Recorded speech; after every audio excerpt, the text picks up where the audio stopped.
Congress has until a week from tomorrow to pass legislation that would avert a government shutdown. Senate Majority Leader Chuck Schumer and House Speaker Mike Johnson appeared to have a spending agreement in place. But now hardline Republicans are pushing for a new deal. CBS News congressional correspondent Scott MacFarlane joins us now. Scott, what do they want? We're not watching a political movie. We're watching a political sequel. This feels familiar. It's because we went through this in late 2023.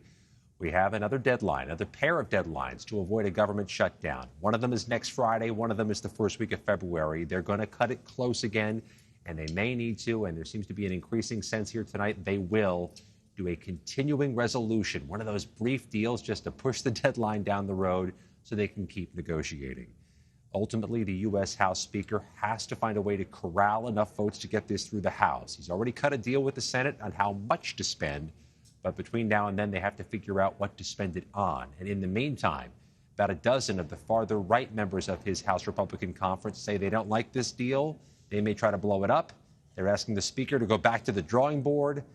That would cause time and potentially cause a shutdown. But even the brinksmanship, Ouija, can be impactful, can cause pain. We brought that question to members of Congress from both parties late today. Take a listen to what they had to tell us. This is what a democracy and a Congress looks like when there are many people with different backgrounds. Our constituents want us fighting for them. And so to accept that means that at times we're not going to get to the finish line as quickly as we want. However, we've got to get to the finish line. If you're attempting to sign up for things like Social Security disability, if you're attempting to enroll in Medicare, things like that will be delayed. And then, of course, it's not just federal government workers.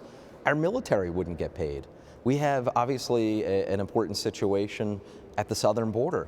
All of our CBP officers would be working unpaid. How do you think they would feel? Would they show up? So there are a number of ramifications, both large and small, when we face a government shutdown. Through the day today, Ouija, there was like this revolving door of members of the House Republican Conference going into the Speaker of the House's office, trying to get some commitments from him to change or alter whatever deal keeps the government open. He told us late today he's made no commitments, but he's got open ears. Open ears and little time, Scott. I want to turn now to Hunter Biden. He just pleaded not guilty in federal tax charges in Los Angeles. But I want to ask you about the contempt proceedings in the House. What is the very latest, especially after Hunter Biden made that surprise appearance yesterday on Capitol Hill? There's a prospect, it may seem far-fetched for now, but the prospect of a different criminal case filed against Hunter Biden here in Washington, D.C. Yesterday, after Hunter Biden walked into the room at the House Oversight Committee, the Republicans in that committee passed a measure to recommend a contempt of Congress finding by the full U.S. House against Hunter Biden. The chairman of that committee, James Comer of Kentucky, told me today he expects the full House to vote and to pass that measure next week. If that happens, it's a formal recommendation from the U.S. House to the Department of Justice to criminally charge Biden with allegedly snubbing the congressional subpoena. He didn't answer on December 13th.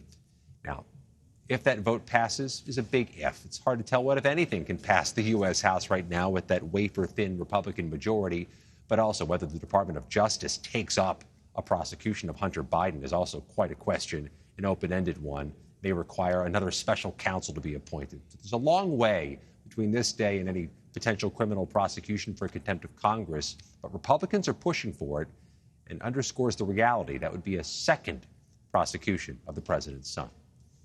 And Scott, I want to make one more hard turn to Dr. Anthony Fauci. What can you tell us about his interview with a House subcommittee? Yeah, how about that? A 14-hour interview over 2 days by Dr. Fauci with a congressional subcommittee investigating the origins of COVID and the government's response to COVID.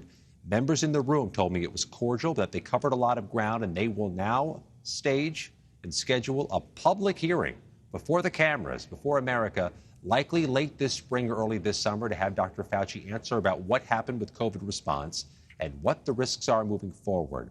This is a priority of congressional Republicans. They want to raise the prospect and profile of Anthony Fauci as 2024 begins, and they want to talk about the pandemic response. We'll see what comes of that hearing, but that Anthony Fauci sat for 14 hours tells you how much of a priority this is for this Congress. Absolutely. Scott MacFarlane, as always, thank you for your reporting.